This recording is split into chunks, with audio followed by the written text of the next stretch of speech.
sponsor the measure. Any objection to the motion of the majority leader? There being none, the motion is approved. Thank you very much, Mr. President, Majority Leader, my esteemed colleagues of the Philippine Senate, good afternoon.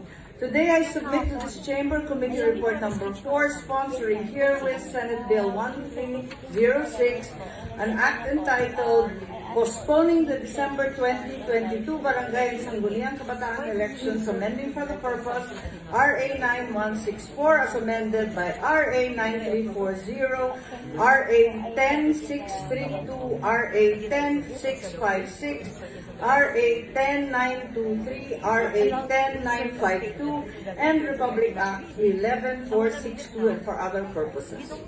3 years ago, ladies and gentlemen, I sponsored the first act passed by the 18th Congress, postponing the Barangay and Sangguniang Kabataan elections from the second Monday of May 2022 to December 5, 2020. I then made a promise in full plenary on public record that it would be the last of the repeated postponements of the barangay elections. Today, in the immortal words of the late great Senator Miriam Defensor Santiago, let me confess, just as she did, I lied. I lied. Levity aside, there are compelling reasons why I must renege on that promise.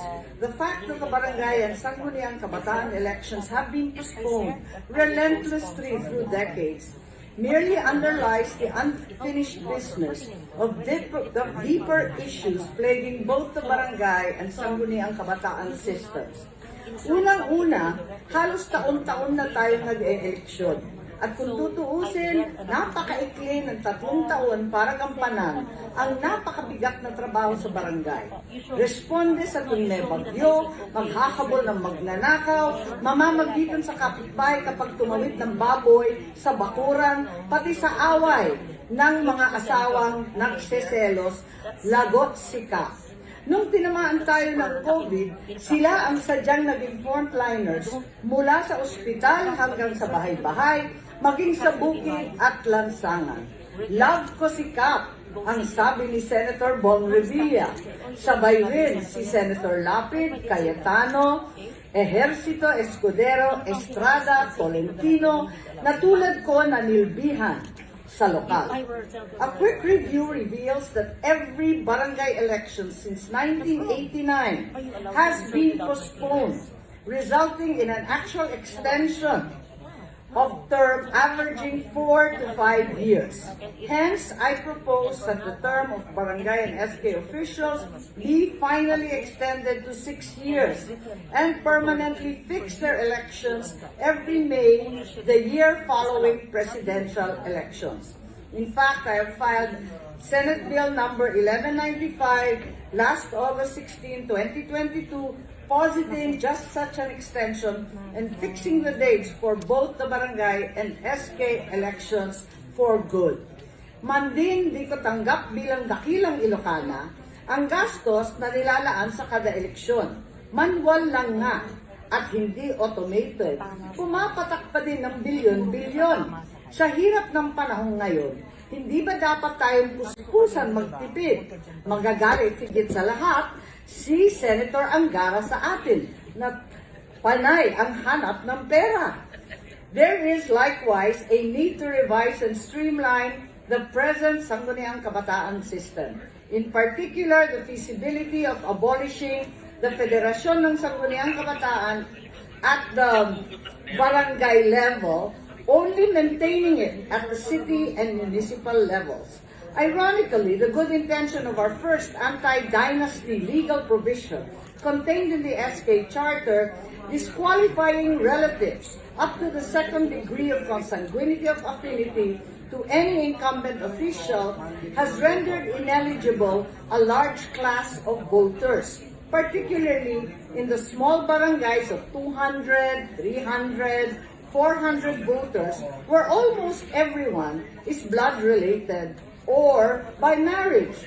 In my view, instead of an SK Federation, a single SK representative in every barangay or municipal council should be considered. Perhaps a federation a full federation is warranted only at the city or provincial level, with the additional proviso only of reorganizing the SK Federation every 3 years or at midterm, thus avoiding the need for yet another election. Bilang orig na kabataang barangay, lola na po ng mga SK, pakiwari kong gaganda ang takbo ng SK kapag naisaayos ang kanilang termino kasabay ng mga barangay kapitan. Thus, this proposed election postponement is a means to buy us time for a series of measures that the Committee on Electoral Reform and People's Participation is proposing to Congress.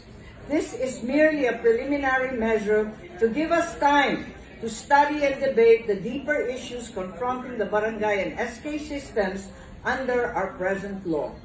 A word of caution, too, regarding the budget COMELEC has requested for the postponement. Out of the 8.441 billion pesos allotted for December 2022 barangay and Sangguniang Kabataan elections, there should be a balance by month's end of roughly 7.583 billion. COMELEC claims, however, that they have somehow obligated or disbursed far more. And then, they are requesting that should the elections be postponed to December 2023, the amount of 18.441 billion should be provided in the 2023 budget. That is over 218% more than their budget this year, an amount I think is unmerited. Sa tingin ko, kung kailangan magdagdag ng additional na 15% na additional precincts, 15% karagdagang botante, 15% na teachers at BEI, 15% sa mga supplies, dapat 15% lang ang idadagdag sa dating budget ng 8.4 o mahigit kumulang 9.6 billion.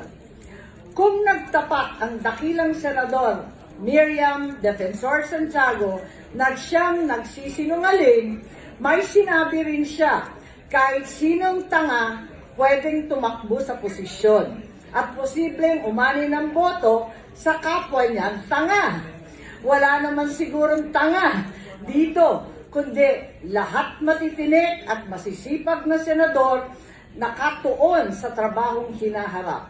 September at bare months na po, ramdam na ang Pasko. Paspasan na natin ang pagpapaubaya ng halalang barangay at SK ngayon. Maraming salamat, Ginoong Pangulo at mga minamahal kong kasamahan sa Senado. Maraming salamat, Madam IMEEMARCOS, our chairperson.